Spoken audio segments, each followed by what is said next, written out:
Hello and welcome back to Daily Diaries. Today I am on my way to the NEC in Birmingham because today we're going to go get our Olympic kit.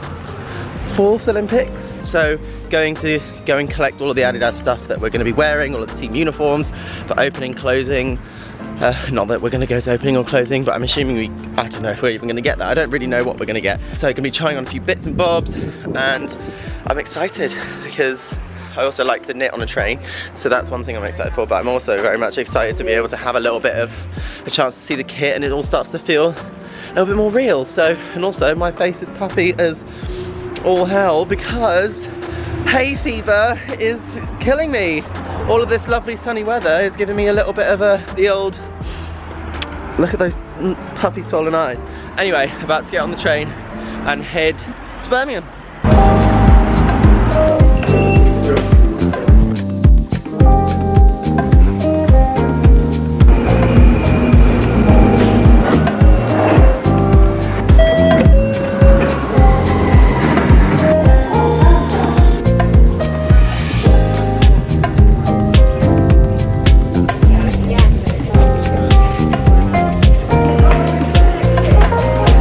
So we made it to Birmingham after that little train journey where we fell over.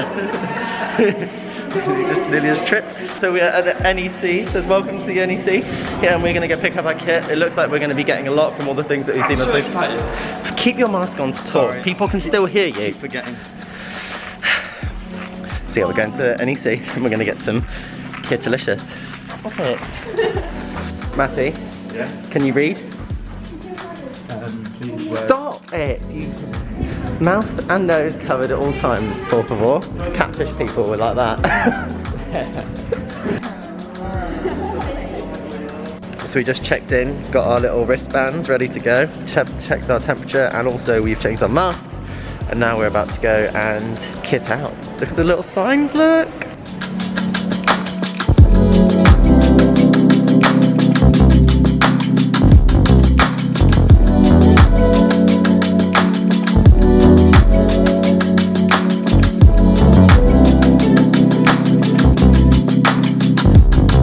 My really bad attempt at drawing a diver. It's a little message for all the Team GB.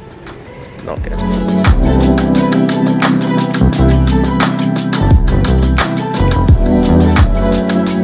So first of all we have a little briefing, but I'll show you a little illustration on the wall in a minute. It looks hilarious.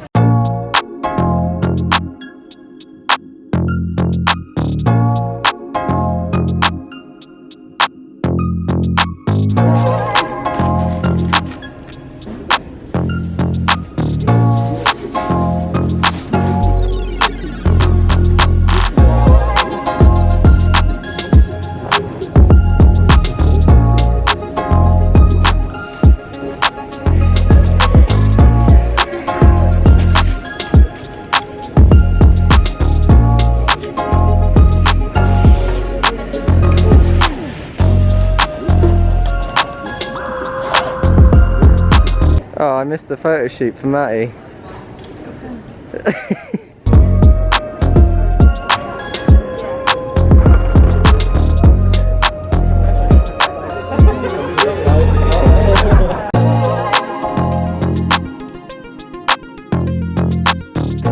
So we just tried on our Ben Sherman stuff, our opening and closing ceremony. And we got Jack on the wall and Lois is over there. A couple of divers and Ben Sherman campaign, lovely jubbly. But it fits really well. So far I've done a good job at putting in the right sizes, unlike this one.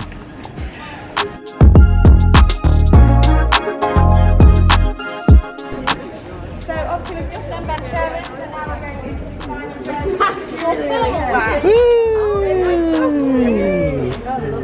Oh, I'm excited. So now we're going in to try on our formal wear with very lovely Japanese blossoms. Anyway, in we go.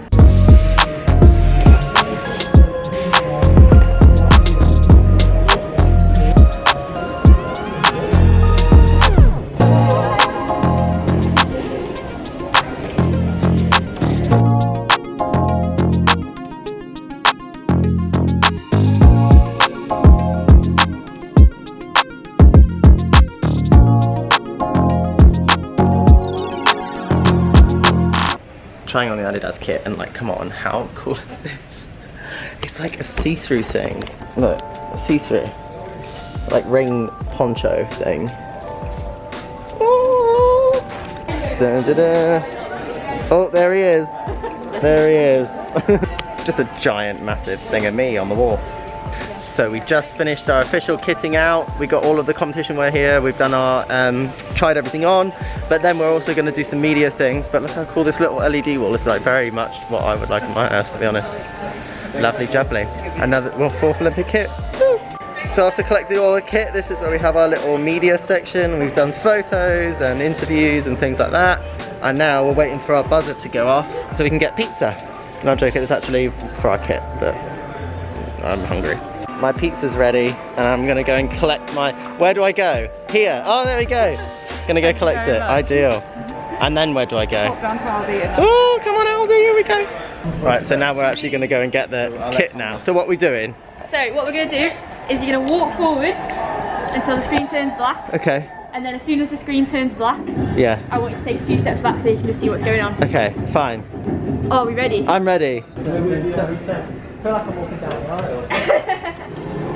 So the screen turns black? Yeah, and then step back. Careful, Tom. Scanning.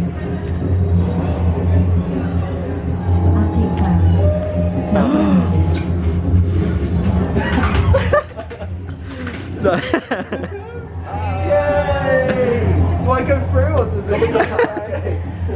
Wow, look at this. I feel like I'm in Crystal Maze. Look at this, lovely jubbly. Look at you. Right. See you in Tokyo, mate. See you later, hun. See you, mate. Popcorn, snacks, crackers. Ideal. No chocolate though.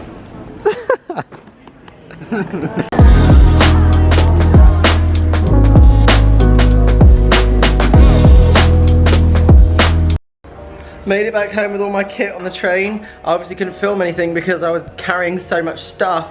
Why won't you be in focus? I was carrying so much stuff and it was kind of ridiculous, but anyway, we made it home. And I just picked up Robbie from nursery and he's looking through my medal cabinet.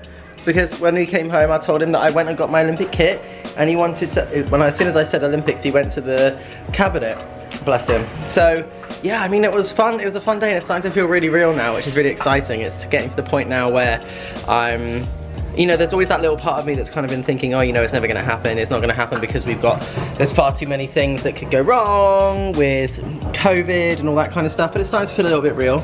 You know, starting to let myself get excited a bit. But not too excited because I've got to stay present and, you know, in case, and be ready for anything in case things change. But, you know, it was exciting to go and get my kit. So, yeah, we ready. So after all that excitement with the kit and stuff, make sure I'm in focus, I thought I'd do the Q&A. So, question number 1. Have you created your food plan by trial and error experience, or is it dictated to you by a team of nutritionists, or a combination of both? And now, to be honest, it is a combination of both. I do have a nutritionist. I have a couple actually that I've worked with over the years.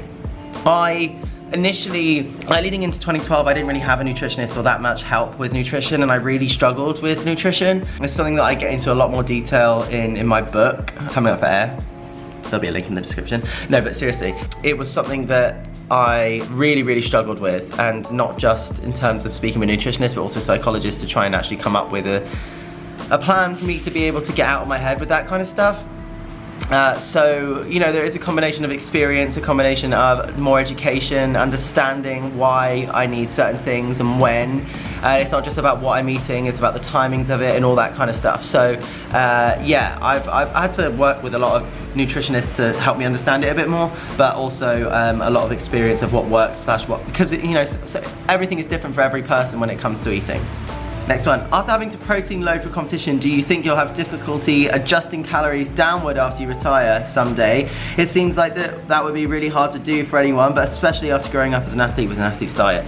Yes, I mean, I probably will struggle, although when like for example, if I'm injured or if I get to a point where I'm having time off, I have to stay in some kind of shape, and it's funny, you know, I listen to my body because often, if I'm not training as much, I'm not as hungry, so it's easier to maintain my calories. But yeah, I know, especially with the understanding that I now have about nutrition and food, it doesn't mean that I have to just stop eating the things that I normally eat. It's just a lot of the things that I eat 3 normal meals, right?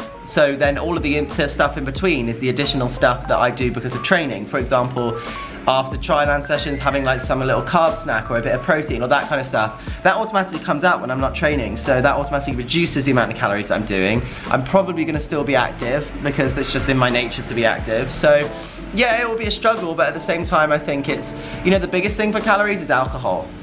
So obviously when I'm training I don't drink, but if I was like sometimes my time off I drink, and that for me is like completely empty calories, which, you know, is fine once in a while, but it is something that, you know, if you're trying to get in shape, that is difficult to be able to do both. You have the same order for your 6 dives, or you've had it for a while now. How do you determine which one will be the first, the second, and so on? You know, that's a good question, because sometimes it depends on the diver, to be honest. I like to open up with a dive that I know I'm really comfortable with, like my reverse 3.5. I used to finish with it because it was my most consistent dive, but I like to open with it now because it just puts me like in a really good position. So I also get all my lower degree of difficulties done earlier, so that I have like a lot of degree of difficulty at the back end to try and like push and catch up if I need to, or stay ahead, whatever it is.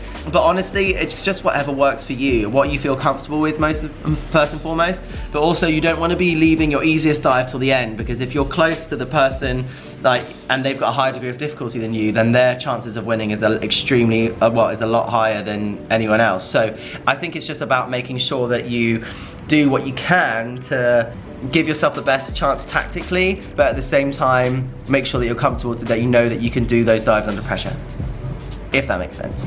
And the top comment says, Robbie asking for a cup of tea was the cutest thing I've ever seen. A Brit through and through. Bless him. It was really sweet. I mean, his cup of tea is warm milk, but you know, it's something that he like, because if I have a cup of tea or a cup of coffee, he wants to do it. Like if we go and get coffee somewhere, he'll want a baby chino. I mean, it's really sweet. He gets all excited about it, and he feels super grown up. So, I mean, he is like basically a grown up now. He's gonna be, by the time you see this, he's gonna be 3 in a week, which is insane. So his birthday's next week, and he's gonna be 3.